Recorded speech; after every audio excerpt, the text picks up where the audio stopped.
iHeartRadio and FS1. Heard brought to you by Jersey Mike Subs.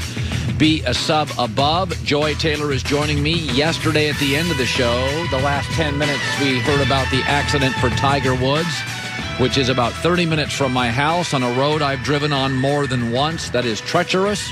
And we crossed our fingers and feel, I think, somewhat fortunate this morning. Tiger Woods has injuries, but is in stable condition.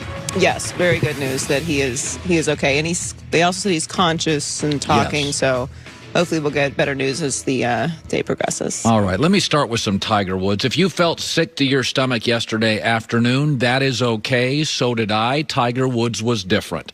Tiger Woods was driving way too fast on a road nobody should drive fast on. He has, through the years, liked driving fast. It mirrors his life. Tiger Woods was on TV by 3. I'm told had an agent by 11. Was a legend by 15, worshipped by 20, and a hero to many by 25.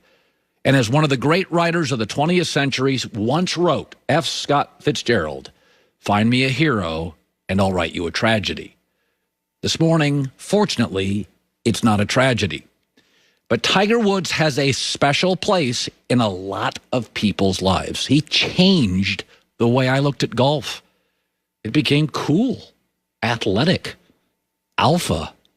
I wanted to go play.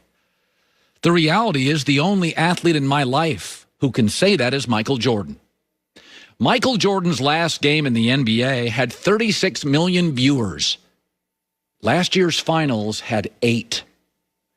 The last series Michael Jordan ever played in against Utah averaged 29.5 million viewers. The following year, the finals with the New York Knicks team was half of that.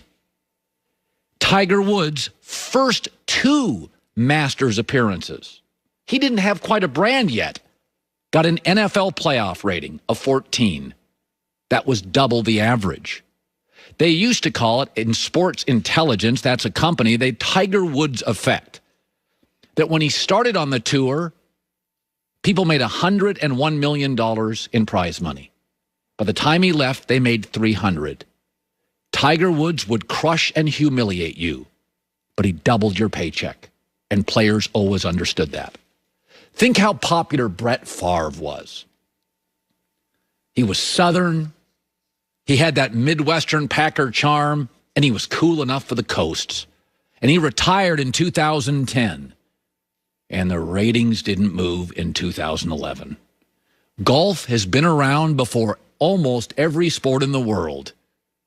Half the Masters audience left when Tiger did. He made $1 million early in his career for an appearance fee. Arnold Palmer, in over 50 years, made $3.6 million golfing. In 1991, pre-Tiger, no golfer made $1 million in earnings. 9 years later, 45 did. Tiger was his own economy. Michael Jordan was his own economy. He would crush you, but he doubled everybody's paycheck. He changed our viewing habits. He changed our Sundays. We all bought golf clubs. We couldn't even sometimes afford them. It made you feel kind of like an athlete. He didn't wear pink pants. He wore a red shirt. He had muscles. He looked like a rover back in the NFL that would light you up if you caught a ball and didn't keep your head down. Tiger Woods, to me, has always been a gift. A flawed, mesmerizing, gifted, powerful, polarizing gift. But it is always a cautionary trail, isn't it? Find me a hero, I'll write you a tragedy. Thank God yesterday wasn't. In 1 hour from now, Tom Rinaldi, one of the great American journalists and closer to Tiger than anybody I know, will join us. Okay, here's a story I could do without ever hearing again. Dak Prescott's contract. I swore I wasn't going to talk about this a year ago. And I talked about it yesterday, and I talked about it Monday, and it's Wednesday, and I'm talking about it again, and I'm just ashamed of myself. But we do appear to have some new information. Jeff Darlington is an excellent reporter. I know him, and I have once had beers with him, maybe even 6 times. And yesterday, he reported on a show called, oh, never mind, it's another network. He reported that it looks like Dak is going to be franchised. They call it the franchise tag. It's a financial instrument, kind of like a lease. It's a financial instrument the NFL uses when they really, really, really like you. You got to really like somebody to franchise tag them because you got to pay them enormous amounts of money. But you just got a question about durability, talent, skill. There's just something there you're not sure of. And the Dallas Cowboys a year ago, and we all kind of thought this when they franchised Dak, it was, listen, they just want 1 year with Dak and Mike McCarthy, just to make sure. And then something called a really ugly injury happened, and the Dallas Cowboys a year later, they want another year to make sure Dak and Mike McCarthy are legitimate. Now, people grumble about this because we like Dak and his injury gave us a lump in our throat and made us feel kind of nauseous, and he's a good guy and players like him and he's cool and he's a Cowboy quarterback, and Staubach and Aikman, they kind of feel like American heroes, right? That's Cowboy quarterbacks feel bigger than everybody else. But players agreed to this, and essentially what it is, it's a lease. I lease everything. Kids, wife excluded. I lease almost everything. I just sold my 3rd house. I've lived in LA 6 years. I'm not even sure how to get to my new place yet. Ask yourself, how many quarterbacks would you sign to a 5-year deal?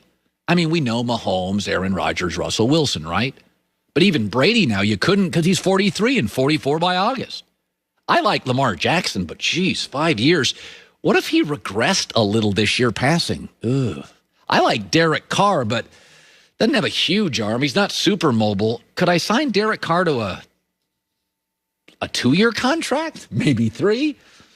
Listen, 4 and 5-year contracts, that is a long time for anything. So this is the financial instrument that the NFL created. Kirk Cousins didn't like being franchised. I don't think Dak's going to like being franchised. But for 1 year, he'll make, I don't know what the numbers are, $37 million. I don't know much about the Dallas economy, but if you go to Zillow or Realtor.com, you can get a mansion there for like $1.5 million. That, of course, gets you a garage in Los Angeles, but in Dallas, $37 million on top of the franchise money last year. Dak is set for life. But it's not really about that, right? What it's about is, isn't Dak the right fit for the Dallas Cowboys? Intangible, leadership, productivity. I could absolutely make that argument, especially in the NFC East, which is, let's be kind here, awful at quarterback. But the fear is, of course, if you sign him to a 4 or 5 year deal, then you're stuck with a B-plus guy in a league that rewards A to A-plus quarterbacks. So listen, players have agreed to this. Dallas keeps pushing off the wedding, the engagement that lasts forever. And this morning, Dak is going to get paid, whether it's 4 years or this year, 1 year, he's set for life. My guess is eventually he's highly productive with Mike McCarthy. The Cowboys have a gifted wide receiving core. Zeke's still a top 5-6 back. The offensive line, at least early in the year, pre-Thanksgiving, will be healthy. They're going to draft some players to elevate that. And he's going to win and lose 8-8 most of the shootouts the Cowboys, of course, will be in because they're not very good defensively. And a year from now, I won't have to talk about this because they won't franchise tag him a 3rd time, and Dak will be a Cowboy for 4 to 5 years. I swore to God I was done talking about it. It's the story that won't go away. Here's one that appears to be wrapping up. It's on Big Ben and the Steelers, and we'll talk about that coming up next. Joy, we are spoiled. It is Wednesday, And Wednesday means in a couple of hours, it is Jersey Mike's sub day. And I'm not going to lie to you. Wednesdays are the best day of the week. You know, it's not a great content day usually. You know, you're middle of the week. But it is a good content day for my stomach. Excellent content. It's called a sub, a number 7 turkey provolone. Jersey Mike's is all about the bread. Baked fresh daily. It's all about the ingredients. Meat stacked pile high, lettuce, tomatoes on site, never packaged, cut fresh every day. Jersey Mike's is all about the juice, the olive oil and red wine vinegar blended to perfection. Just order Jersey Mike's through their app today for no contact delivery or no contact at the door pickup. Jersey Mike subs. We love them. Be a sub above.